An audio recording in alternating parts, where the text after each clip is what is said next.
Good evening, and welcome to another episode of Tales from the Darkness. Gather round and try to stay in the light. Some of the others from the dark aren't quite as civil as I am, and I hate cleaning up that mess.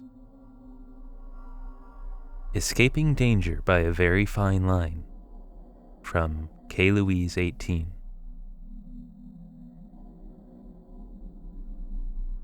I've recently just qualified as a mental health nurse, and while studying, I did some work experience in a psychiatric hospital. I've had recurring night terrors because of what I'm about to tell you. I was only 20 at the time of my first placement at this hospital, and although I was so passionate about my career choice and looking forward to experiencing working in this sector, being a young woman of petite size working within an all-men's medium to high security hospital treating criminals, sex offenders, or very mentally ill patients for the first time is somewhat intimidating, and no amount of books or teachings can really prepare you entirely. Anyways, for the first month, I had been put on shadow shifts, which is basically assisting and learning from an already qualified nurse. After about 3 weeks, I began doing rounds on my own, giving patients prescribed medications and reviewing their welfare, but still assisted by care assistants, as, surprisingly, you couldn't just wander around on your own and at least 3 members of staff had to be present when in contact with patients. This would vary on level of danger surrounding a patient, and could be anywhere from 3 to 10 staff present. I had been working in the hospital for just over 4 months, and I was really loving my job and getting to know most of the patients. But, however, like any job, there were downsides.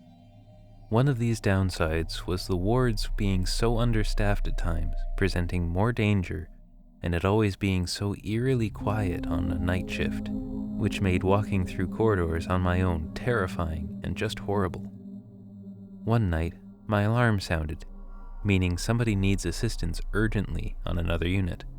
So myself, along with other available staff members, are supposed to get to the unit as soon as possible and assist or restrain. However, when I got to the unit, nobody was around, only me. This was so strange, but I proceeded to sound my alarm in the hopes staff members would respond. I then noticed one of the steel doors leading to the communal area was open, which wasn't a huge issue because patients had no access out of their rooms. I walked into the communal area, still frantically pressing my alarm, and as I did, the door slammed right behind me, and my heart dropped, and I felt physically sick. So much so that for a split second, I physically couldn't bring myself to turn around, but eventually I did. One of the patients was standing on the other side of the door, and had shut me in.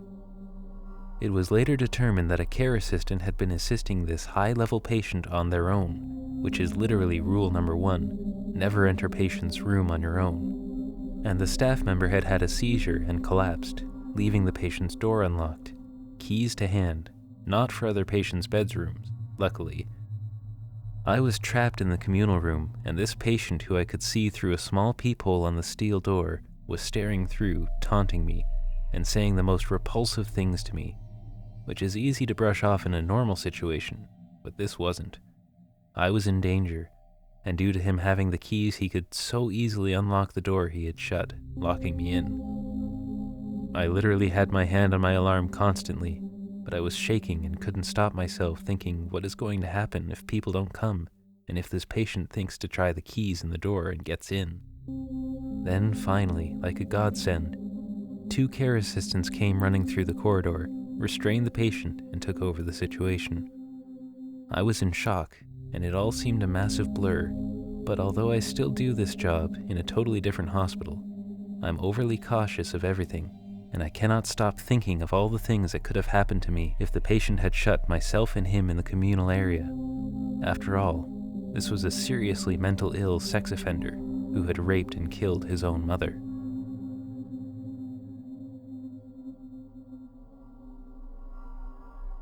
Working the Hospital, from Anonymous. I recently became a security officer at a fairly large hospital. I was trained on day shift, but was very quickly moved to the graveyard shift after a few officers left to continue their careers elsewhere. Now, my training was fairly normal, from what I could tell.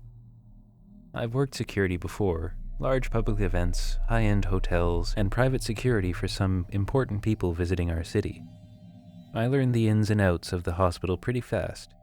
Interior patrols, walking the floors, and whatnot. I would talk to the nurses on duty, trying to make friends and personal connections. You never know when you'll need a favor, you know what I mean? I had been doing this for about 14 months when things started to feel different, darker even. Now, I know, a hospital isn't exactly comparable to a Disneyland trip, but this was bad. I began to dread going to work. Everyone seemed different, like all hope was lost, and they were all just there. I tried to keep spirits high, telling jokes and trying to be as friendly as when I first started. My attitude seemed to help, but only temporarily. I had been on a patrol on the lower floor one night. I remember it like it was yesterday. The ground floor was just an alternate entrance, mostly offices and access to the plant and engineering rooms. Typically, the only people I ever ran into down there were housekeepers, or on occasion my partner if they had gone for a walk as well. I remember the hallway being dimly lit, more so than usual. I logged the observation in my notepad to pass along the bulb changes to engineering the next day. I continued down the hallway, making a sharp right when I saw something out of the corner of my eye. I thought I had seen a person duck into the small area before a set of doors. The biggest reason this was so strange for me was because these doors were for our on-site morgue. I hurried my pace and scanned my access card to the morgue as the doors opened. Positive I had seen someone come in here, I reached in and turned on the light. Nothing. The silver autopsy table was clean and empty. The chemical smell filled the air as usual.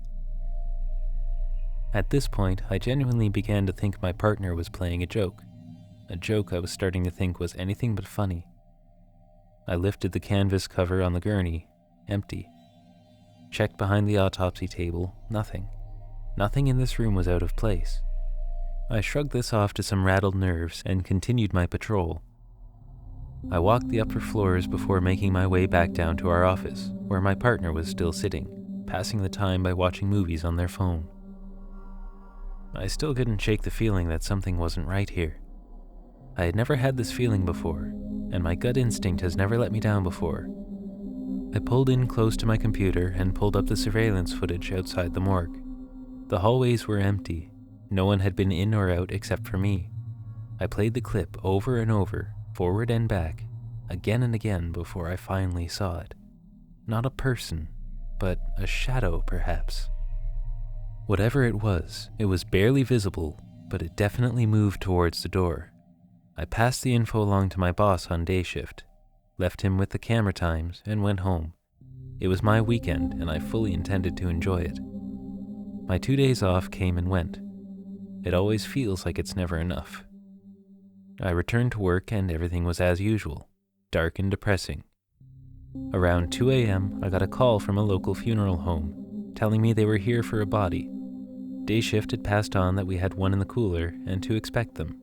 I just didn't think it would be so late. I walked down to the morgue, meeting the funeral home director that had come and escorted them to the ice block, which is what I had started calling the coolers in the morgue. I slid my key in the lock, and as it popped free, we pulled the chrome handles as the pressure released. The door flipped open, and there was nothing there. We stood there, side by side, completely astonished for a minute. "Perhaps they logged the wrong cooler," he said with half a smile full of desperation. We checked the other 2 coolers, both empty. Starting to panic, I told the director to stay put as I ran towards our office. I had never had problems at work, and I wasn't about to let a missing body be what ended my career. I all but kicked the door down, rushing into the office. I pulled up the cameras on one screen and access card log on the other. About an hour prior, I noticed a doctor had scanned into the morgue. I matched the times in the log to the camera, and sure enough, there he was, walking right into the ice block like he owned it. I watched horrified as just seconds later, he rolled the ice block gurney out of the morgue towards our loading dock. I changed cameras and watched as he loaded the body into a large, unmarked van. I couldn't believe it. My heart was pounding, my head throbbing with a wash of emotions. How the hell could this happen? My partner and I ran to the loading dock. There was no vehicle in sight. "Go to the office," I barked at my partner, my anger now growing inside me from what I let happen. "See if he's still on the clock. He couldn't have gone far if he's supposed to be here all night," I said as my partner ran off. Over the radio, I heard my call sign followed by "still clocked in." That was all I needed to know. I raced my way across the ground floor to a staircase on the other side. Bounding up the stairs, skipping every other one, I made my way to the garage where our patrol car was. I fired up the engine and started searching for the van I had seen on the cameras. "God damn it!" I shouted out loud as I circled the building for the second time, not seeing the van I was looking for. It was at that moment I realized I had one more place to look. Down the road just a bit, we had a wood shop for the engineers. More of a second shop, overflow storage if you will. It's when I remembered the wood shop that I realized the van I saw was also theirs. I stomped on the gas, making my way to the shop. As I pulled in, there it was. Parked right against the bay door was my van. I stepped out of my car slowly. I grabbed my flashlight off my duty belt. I couldn't see the doctor, and my heart was racing so fast I thought it was going to give up on me. I turned my flashlight on, the beam brightly shining into the cab of the van.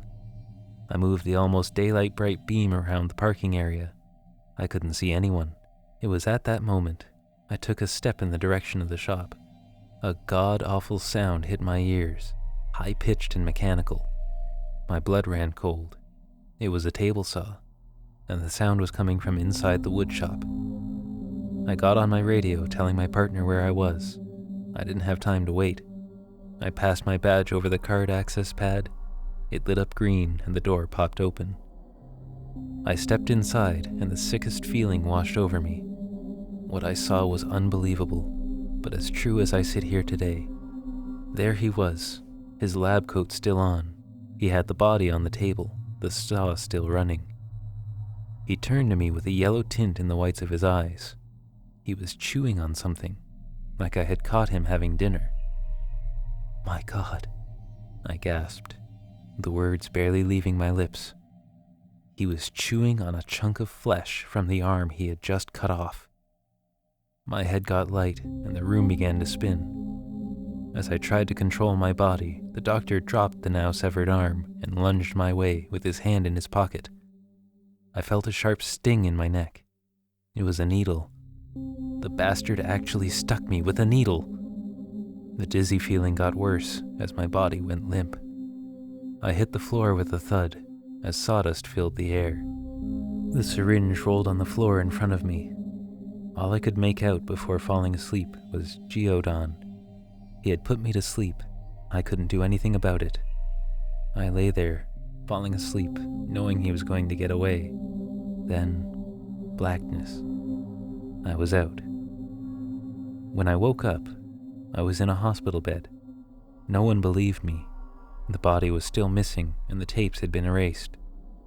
I was dismissed shortly after my recovery, and everyone thinks I'm insane when I tell them what I saw.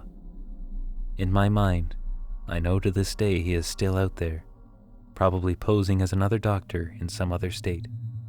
Who knows for sure? But one thing is for sure. I'll always be checking my doctor's eyes from here on out. Thank you for watching. I hope you enjoyed this episode. If you did, don't forget to hit the like button and subscribe if you want to hear more. If you would like to submit your story to be narrated, you can send it to storiesofdarkness55@gmail.com. And as always, pleasant dreams.